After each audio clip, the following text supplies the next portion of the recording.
Yeah, I think I'm the oldest collaborator of Jean-Pierre here in every respect. Yeah. Our first contacts came already in the mid-80s, and then we had to really join project start in 1990. Yeah, and I visited quite often Grenoble. He came to Bayreuth, so it was already collaboration was extremely pleasant. And maybe I add one small remark or anecdote to the talk of Frédéric Toussaint last from yesterday. I mean, he talked about this integrability theorem of Jean-Pierre, and this happened as follows. So we were in Göttingen in 2000 on the occasion of a birthday conference for Grauert, his 70th birthday. And then on the Monday when the conference started, we discussed mathematics with Jean-Pierre. We worked at that time with Kepikos and some Somes and Wisniewski on contact manifolds. And we had some open problem in the pseudo-effective case for the canonical bundle. Okay, then I told Jean-Pierre this problem. And then I think on Thursday or Friday of the conference, he had solved it. And it's a very elegant and beautiful paper, actually. Okay, so I would like to start with the first collaboration with Jean-Pierre. And the topic is compact Kähler manifolds with Neff tangent bundles.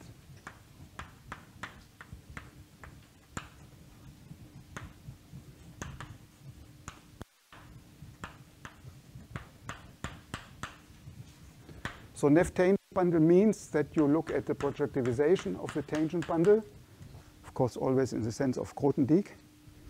And then you look at the O of 1 there, and I will often call this L. And Neffness of the tangent bundle means Neffness of this line bundle. I will speak mostly of the projective case, so the definition of Neffness is clear, otherwise you are just in the closure of the Kähler cone. And we started this around 1990 with Frédéric Campana on one side, and on the other side with Jean-Pierre and Schneider. The outcome at that time was the following. So X is compact Kähler with Tx Neff. And then we look at the Albanese, and well, so after finite étale cover,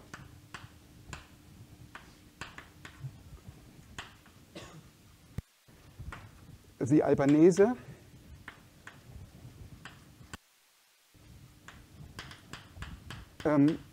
is a fiber bundle, is a flat fiber bundle.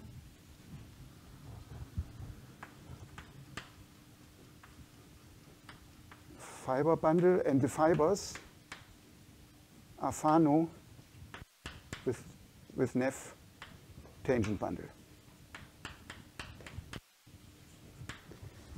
And then, of course, the question arises, what happens to manifolds with T Neff? And the conjecture here is the following. So X Fano, Neff tangent bundle, then X is homogeneous rational. Rational homogeneous, so it's a semi-simple Lie group modulo parabolic subgroup. Or you can just say that the tangent bundle is spanned by global sections. This is equivalent.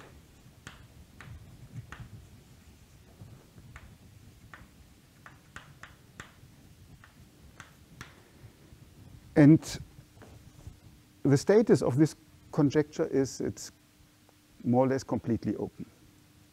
So at that time, we saw dimension 3. So now it's known up to dimension 5.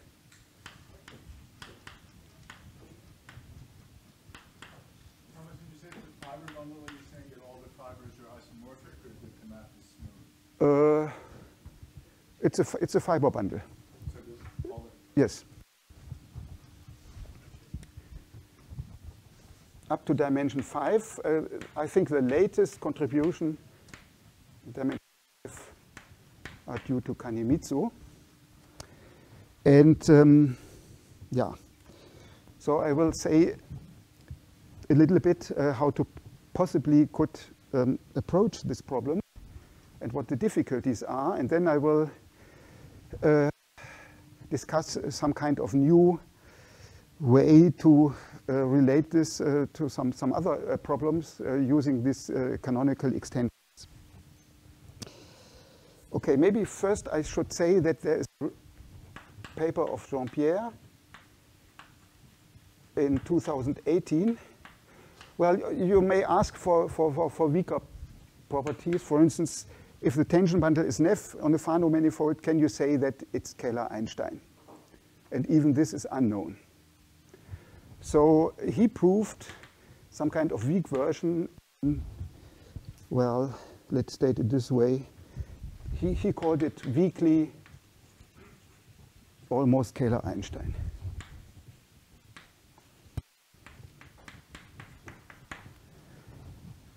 Okay.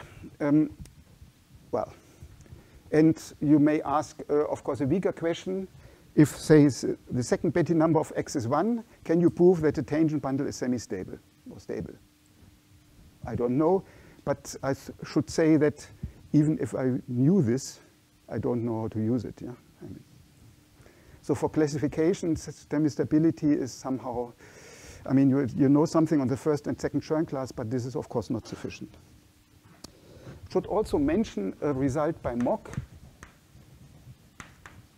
from 1980, that if X is compact Kähler and has a Kähler metric, one has to be very careful in formulating this, Kähler metric with semi-positive bisectional curvature,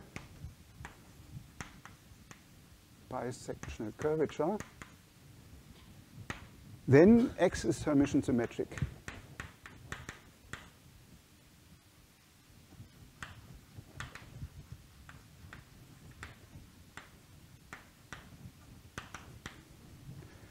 Okay, but I think this is the only general result in this direction somehow.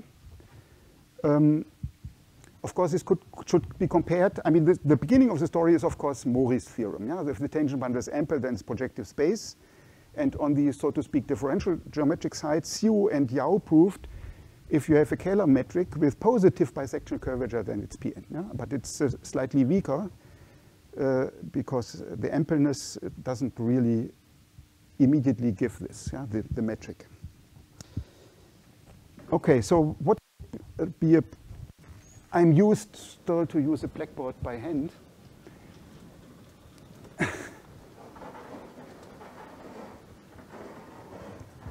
So what would be the possible approach?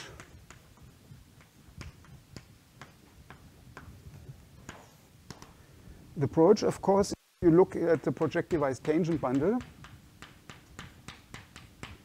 and then you look at this line bundle L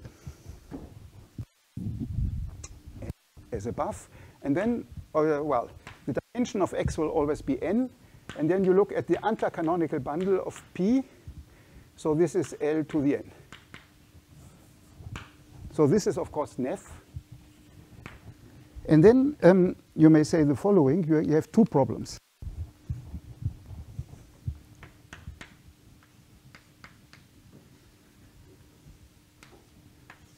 The first problem is to show that L is big.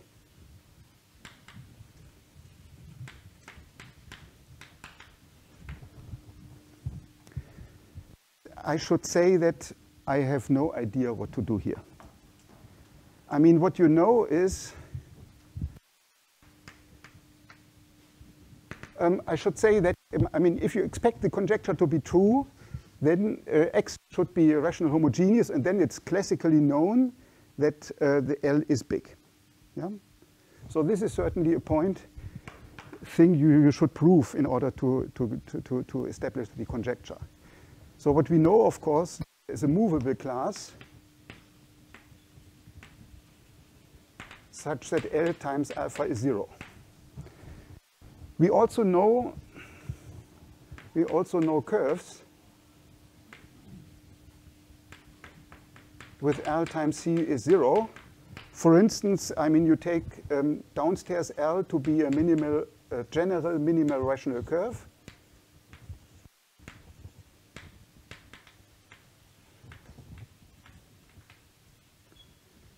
And then the tangent bundle on this curve up to normalization would be O of 2 plus O of 1 to some power here plus O. And you have definitely trivial things because you assume that the tangent bundle is not ample. Yeah? And this, of course, gives curves C in the projectivization here such that L times C is 0. Right? You get a lot of rational curves, but these curves will always stay in some kind of divisor. You may ask also whether you can find covering families of rational curves. Upstairs, where L is trivial, but I don't know. And of course, one point is also that, I mean, the anti-canonical bundle has a much worse behavior than the canonical bundle because abundance is definitely false. Yeah? So you cannot just say that if the anti-canonical bundle is Neff does not necessarily imply that some multiple is globally generated. That's completely false. Okay. So this is an open point and seems to be not so easy. So the second point is, so assume that L is big. So if L is big, then you know by the base point free theorem that some multiple is spanned by global sections. And then you get a morphism from P to some Z, yeah, with connected fibers, so to speak. And L you pull back of some line bundle L prime. And Z is a Gorenstein Fano variety with canonical singularities. And yeah, in principle,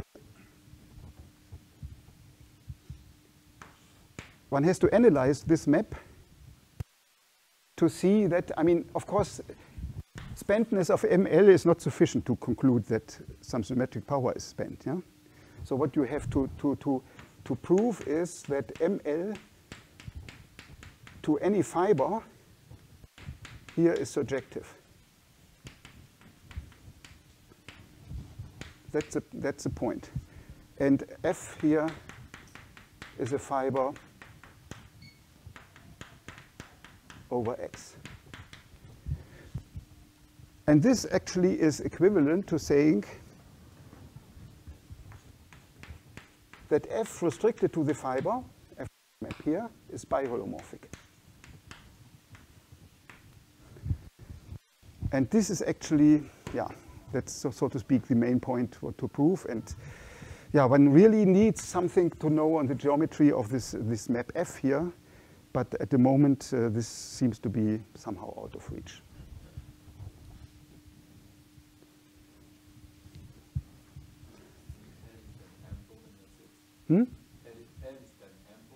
L prime is ample.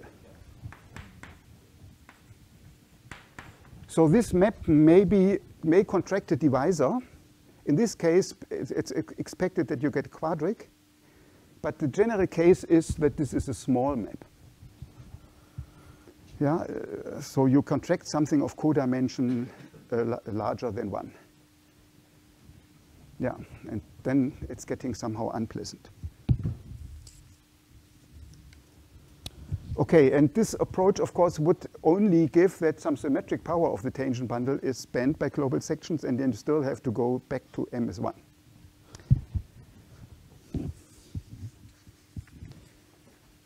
Okay.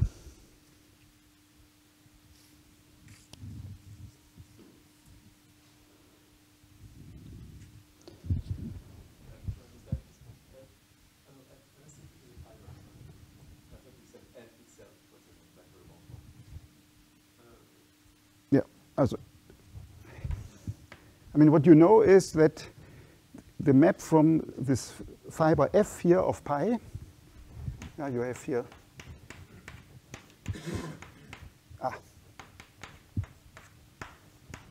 if you restrict this map to the fiber here, then it's, this is a normalization map, yeah? But then to analyze the normalization is quite subtle. And the idea to go from M, from a large M to M is 1 is actually to replace the tangent bundle by the tangent bundle. You add some trivial factor. And then you can look at P of Tx plus Ox, and you have the O of 1 here. And this is still big and Neff. Yeah, and has the same properties.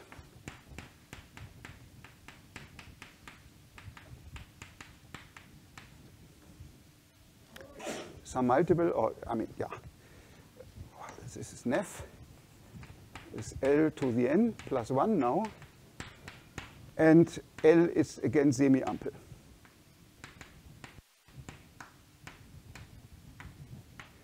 And the hope is that the arguments which apply to P of Tx will also give P of Tx plus Ox. And then you would conclude, so the hope would be that some symmetric power here is spent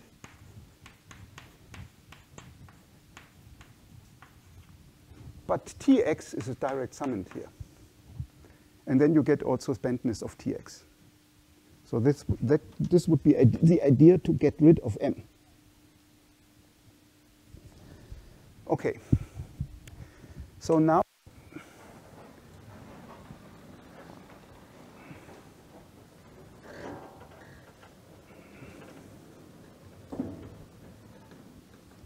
I would like to come to these canonical extensions.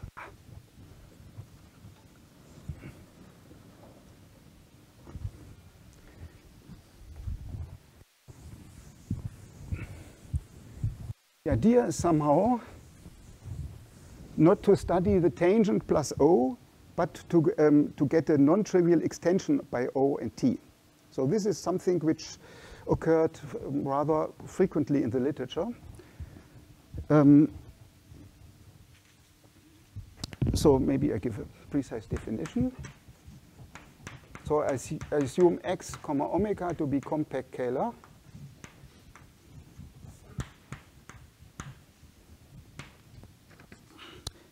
And then I get a non-split extension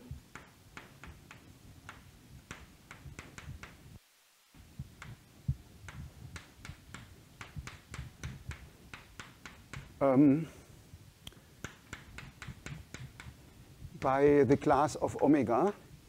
Yeah, the extension class is an H1x omega 1. Yeah, you get a non-split extension by Tx by Ox. Okay, I should, in principle, I should write here some omega, but I will usually just forget that. So this is called the canonical extension.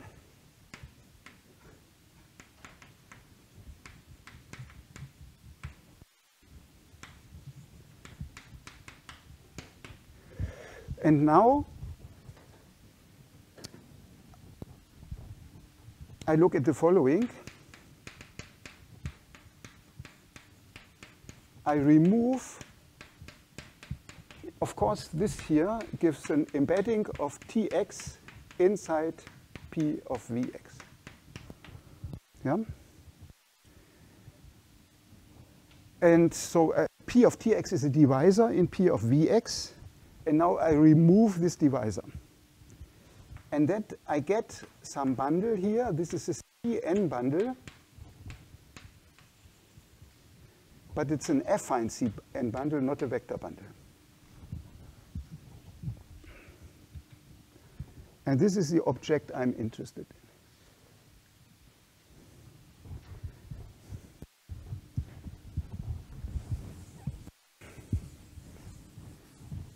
Okay. And now,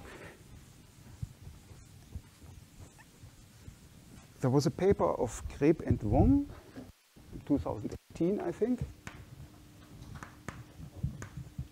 I will abbreviate this by GV, which says that Zx does not contain any compact subvarieties of positive dimension.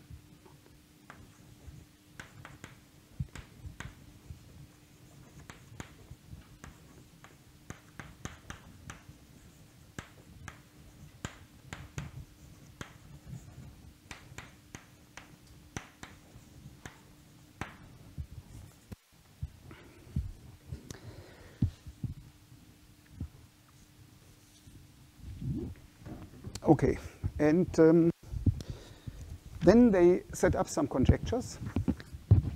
Yeah, maybe you should save this somewhere here.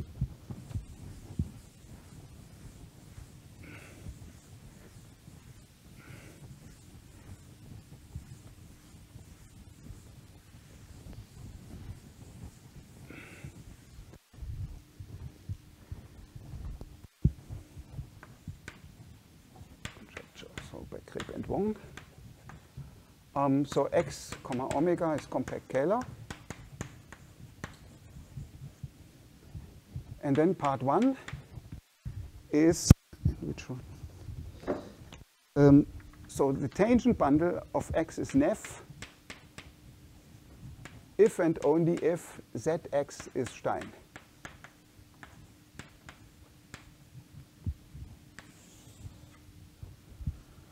Yeah, I mean, you have something, some affine bundle over some projective or compact Kähler manifold. You know that you don't have any compact subvarieties, so it looks a little bit, yeah, you can ask this certainly. And then assuming X projective, then the tangent bundle is big in Neff. Big means that O of 1 is big, yeah? Is big and Neff if and only if Zx is affine.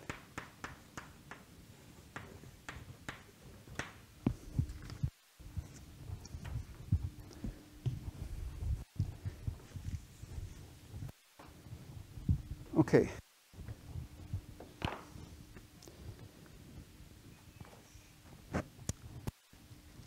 I should comment that stiffness to steinness. Well, this depends, of course, on the conjecture upstairs. Yeah, if you know that the conjecture with Campana, de Maillet, and Schneider, then you can show that it's Stein. And on the other hand, the other direction is even unknown.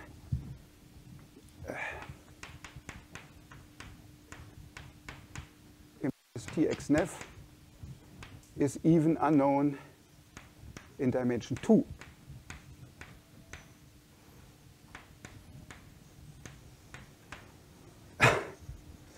I mean, and the open case is the following. I take C an elliptic curve and an unstable rank 2 bundle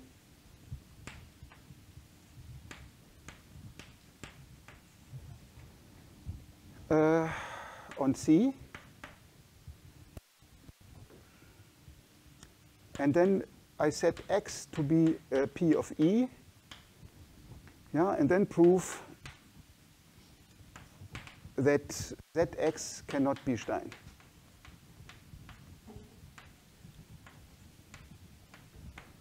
This is very surprising. Yeah? I mean, you have, I mean, a very low dimension, but it's slightly tricky.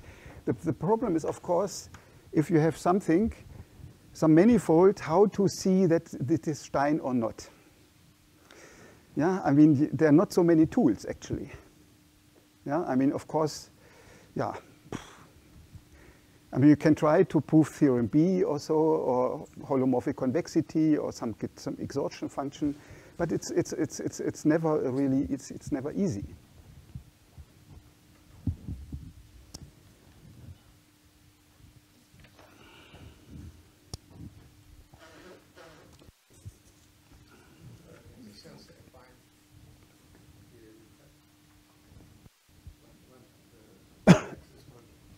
I will come to this now.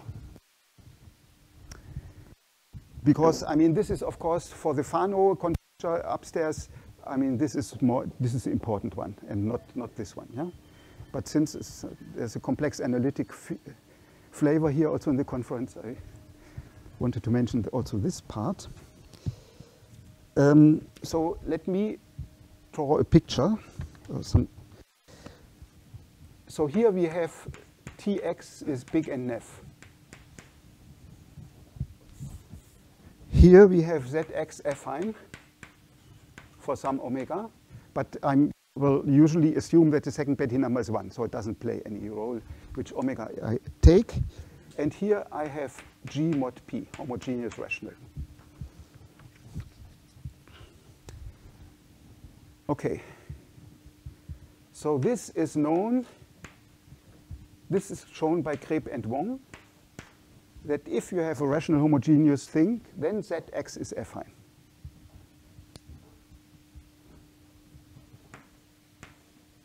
This is classical. Of course, nefness is clear because the tangent bundle is generated by global sections, but you also know bigness.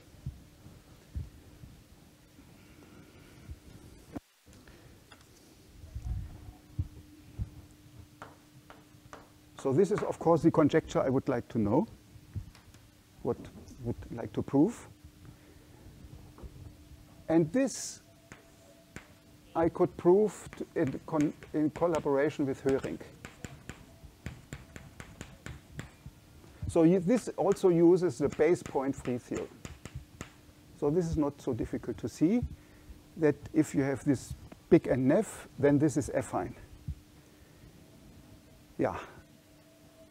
So the question is, of course, so this direction and this direction. So conjecture would be that if Zx is affine, then X is G mod P. And maybe assuming, because this is a relevant case for us.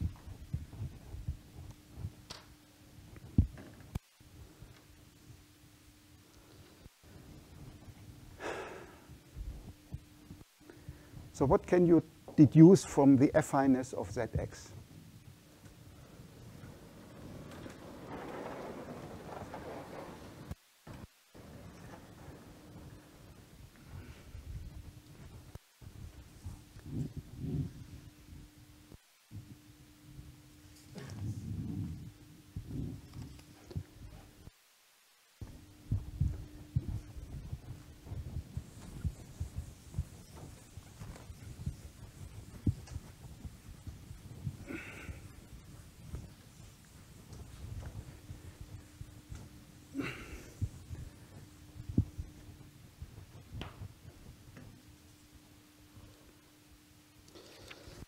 Okay, so let me make some remarks here. The first remark is that, I mean, Zx, I recall this, is P of Vx minus P of Tx. Yeah? So what is a normal bundle? What is a normal bundle of P of Tx in P of Vx? Of course, this is nothing than O P Tx of 1. Yeah? So, and now we know that Zx is affine. So what can you say about the normal bundle? Yeah, you have, if you remove some smooth divisor. Yeah, so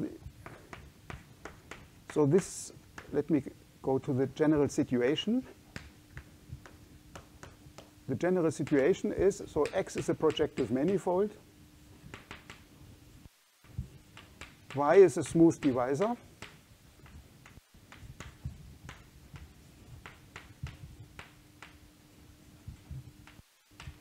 And assume that X minus Y is affine.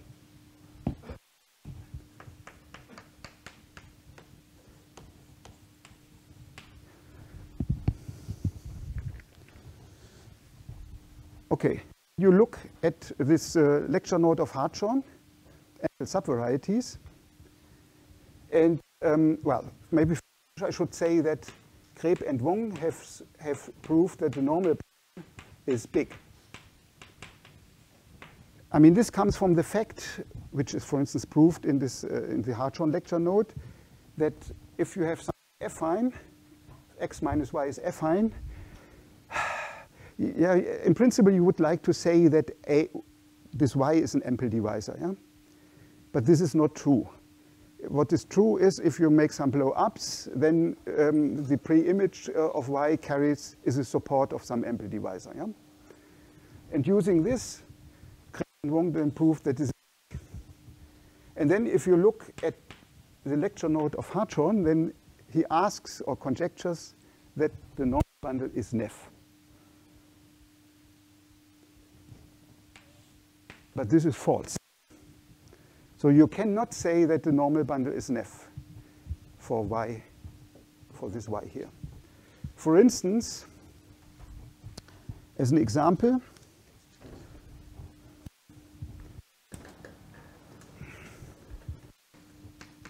is you take x to be p of, oh, I have to copy this, O of 1 plus 2 times copy of O of 1, then we have O of minus 1 over P1, and y is P of O of 2 plus minus 1. Yeah, then of course, I mean, I mean, O of 2 plus O of minus, if you take the direct sum of O of 2 plus O of minus 1, and here to O of 1, of course, this is not Neff, because this one is not Neff. But what you can see is that x minus y is affine. Here you have to work a little bit, yeah? It's not completely clear. I think there's two papers of Höring, which where we proved that, the first one, and all results which I will now tell you are in this paper, in these two papers. Okay. So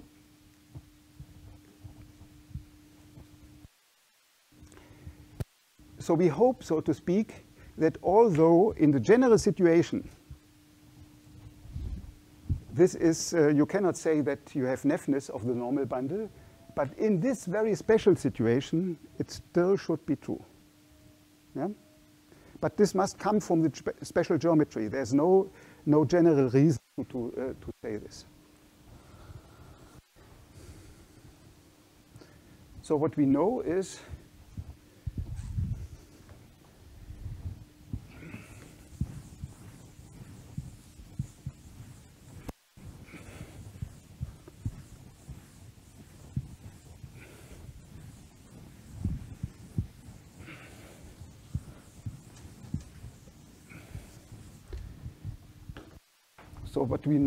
that if Zx is affine, so this implies the tangent bundle is big, but much more is true. In fact, the tangent bundle restricted to any curve is big.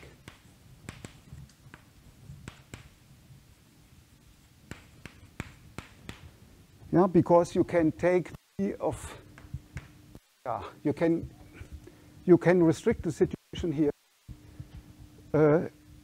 You restrict the tangent bundle to a curve, and you have the canonical extension restricted to a curve, and then you get a subvariety of some affine variety, and the subvariety of an affine variety is, of course, affine. Yeah, so this is completely clear.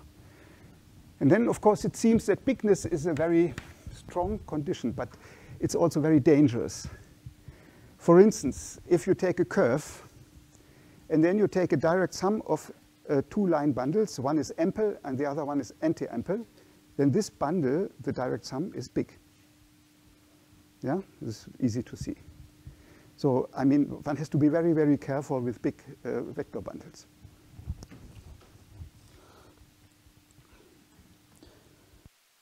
So what, before I start looking at this affine case, I would like to mention some other result here. So you can also look at the Stein case. In the Stein case, of course, you cannot expect that the tangent bundle is big. But what we proved is that the tangent bundle is pseudo-effective.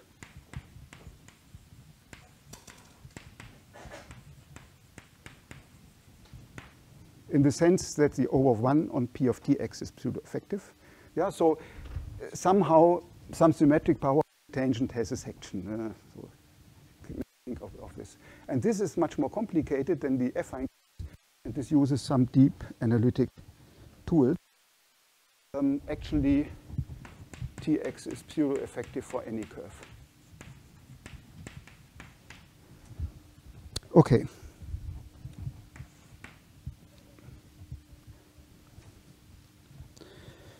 So coming again back to this affine case, what can we prove? So assume that X is a Fano threefold, and assume that Zx is affine.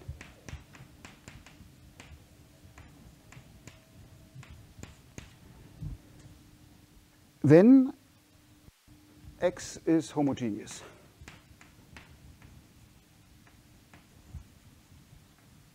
I mean, dimension 2 is easy. Yeah? And of course, the homogeneous thing can be classified that this is P3, the quadric, P2 times P1, P1 to the cube, and the projectivization of the tangent bundle. Okay, so let me look at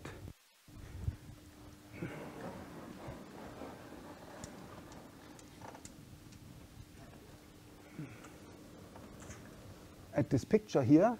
I mean, when I first saw this paper of Greb and Wong, I thought this would be giving a very good approach to go from here to by just going here, here to here, and then applying this one. But it seems that this conjecture here, from here to here, is still much more difficult than going from here to here. And I will try to convince you why.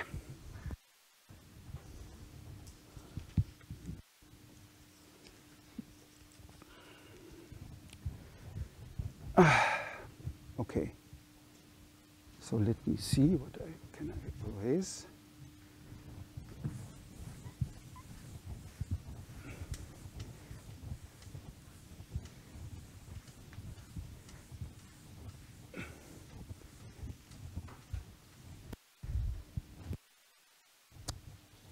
So you look at Fano threefolds. Well, I should say that, yeah, maybe I make a remark before.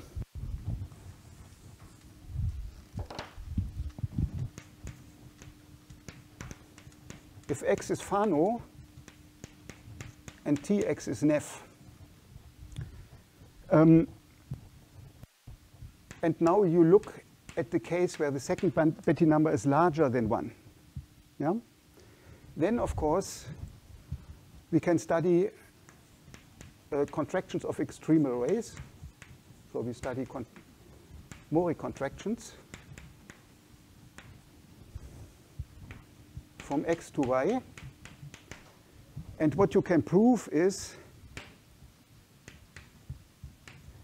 that, yeah, this phi is always a Mori fiber space.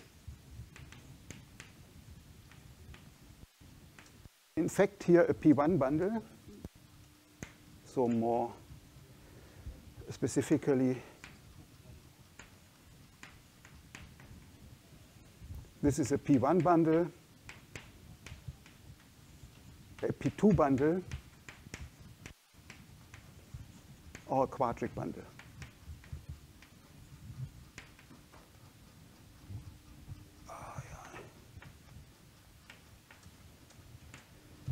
And then so Tx is threefold.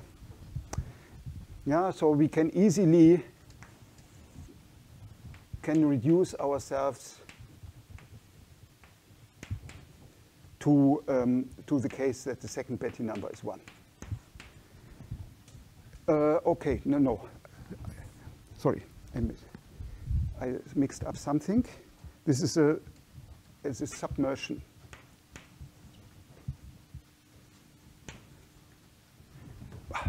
Any dimension, it's a sorry.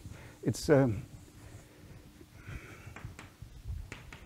so if you have a Fano manifold, is Neff is tangent bundle, the second Betti number is larger than 1, you have a lot of these Mori contractions given by the Cohn theorem.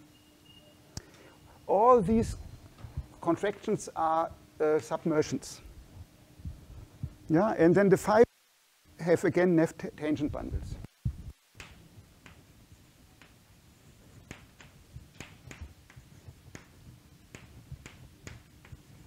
So in some sense, it is clear that you should first solve the case where the second Betti number is 1, and then getting these submersion structures to prove the case where the second Betti number is larger than 1. Yeah, so the core is second Betti number is 1. Okay. Okay, so now I go back to the threefold case. Actually, in this case, everything is the case of second Betti number larger than 1 is very easy to handle. And if X is now a Fano threefold, second Betti number is 1, we assume that the tangent bundle is big.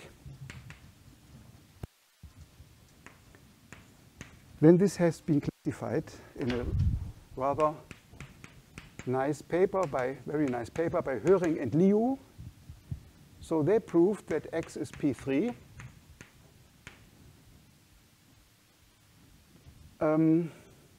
It's a three-dimensional quadric. And now comes one additional case, namely this famous threefold V5, which is given by the Grassmannian G25 embedded in P9 and then cut by 3 general hyperplane sections. Yeah, so this is the Fano threefold V5, which is, so to say, the most homogeneous one under the non-homogeneous Fano threefolds. And now we have to show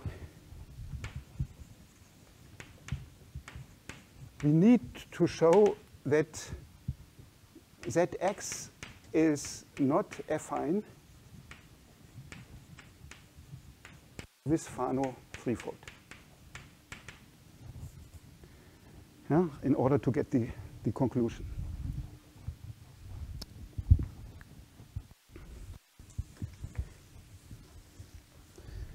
Well, now I would like to compare this with the case where this is big N Neff. This conjecture for Fano threefolds is very easy. So in this case, Tx is not Neff. Yeah, why? Because there exists a smooth rational curve, L in X, such that the tangent bundle has a negative factor.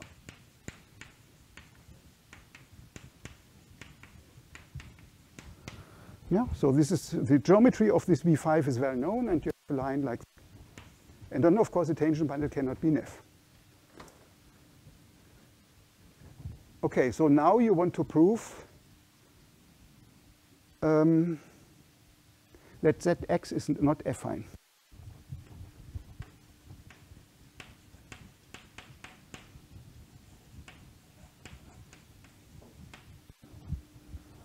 Okay, what you do is clear. So the naive approach is you look at P of Vx restricted to L minus P of Tx restricted to L. Yeah, so this is, so to speak, yeah, this is X.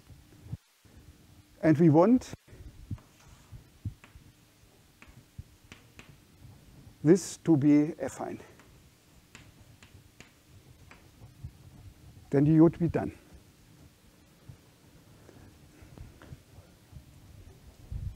But what you can see with some computation that it's not even Stein.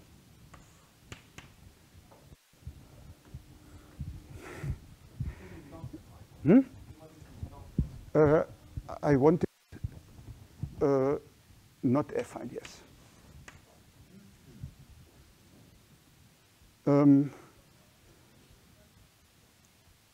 What?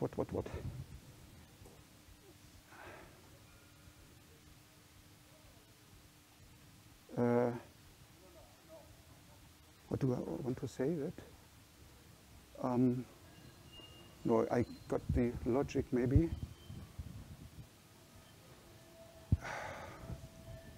We want to prove that this is not affine. Yeah, but it is, yeah, so you cannot get a contradiction by restricting to this special curve.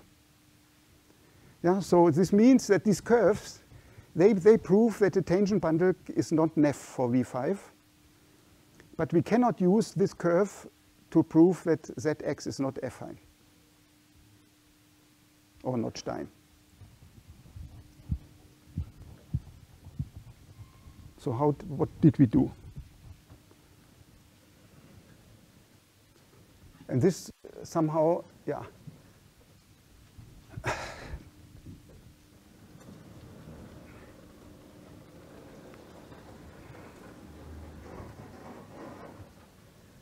And this somehow shows that this conjecture Zx affine, even if you assume X Fano, implies G mod P is even more complicated than the original conjecture.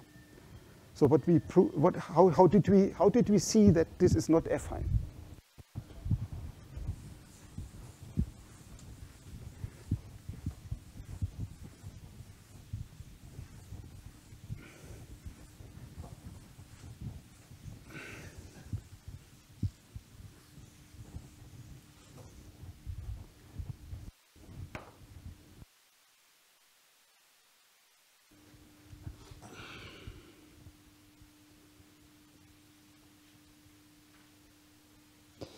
Well, we proved the following.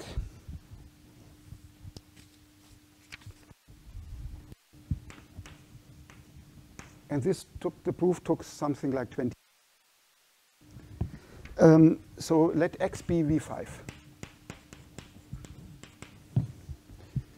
Then there exists an anti-flip. So this is, so to speak, the reverse of a flip. Yeah? So this means that if you inverse the arrows, then flip from P of Vx to some variety P of, we call P of V minus.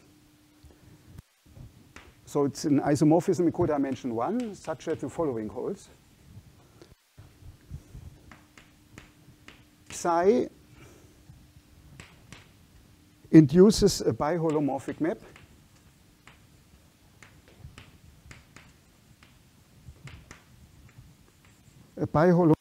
from Zx to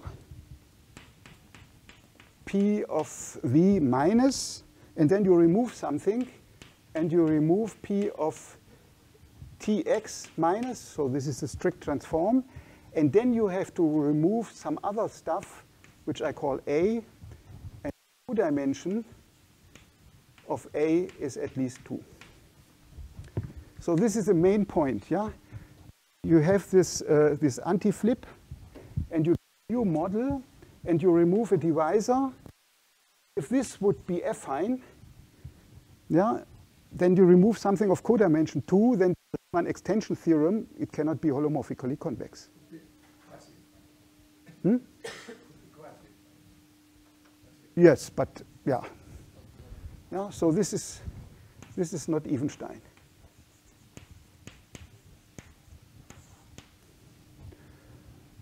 Yeah, and the other is maybe not so interesting here. What can we else say that, I mean,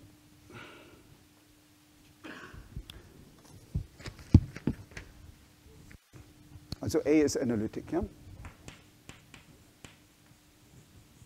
Of course. And A is not contained, to be precise, in this one. And then, yeah, of course, thing has nice properties. These are Q factorial.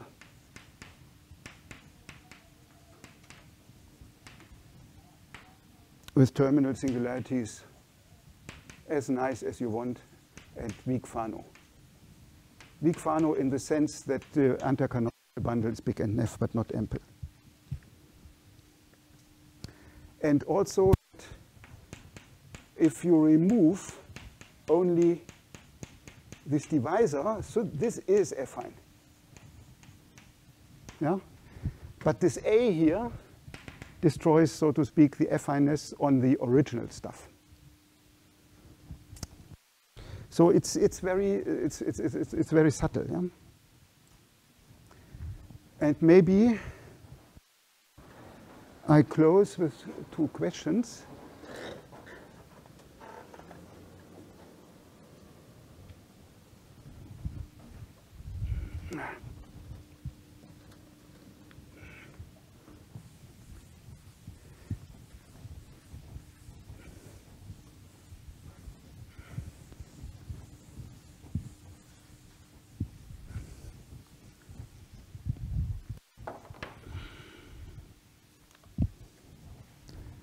Questions?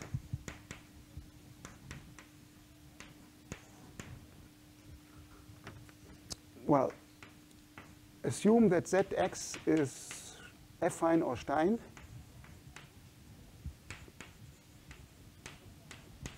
Then, well, X should be special in the sense of Campana somehow.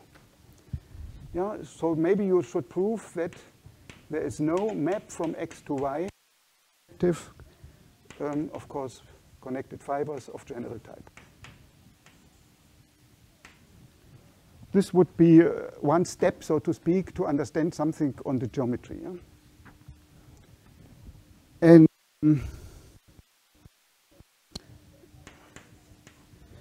maybe what's interesting is if you're in a Fano situation and you know that Zx is Stein,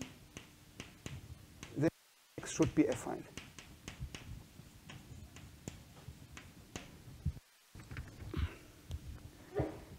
Of course, I mean, the problem here is how to use Steinness. Yeah, you can use characteristic theorem B, so you get a lot of cohomology vanishing on Zx. And well, at least if you are in the algebraic situation, you get some duality theorem. And you go to the formal cohomology along the formal completion of P of Tx in P of Vx. So you get some formal cohomology, but it's very difficult to use this. In the Stein case, it's even more complicated because then you get cohomology along the germ of the neighborhood of P of Tx in P of Zx. So I tried a long time to get something from this cohomology from theorem B, for instance, on Zx, but I can't see anything. Yeah, so in my impression is that, yeah, one needs to get new methods to get here, to get something in higher dimensions. And I think I will stop here.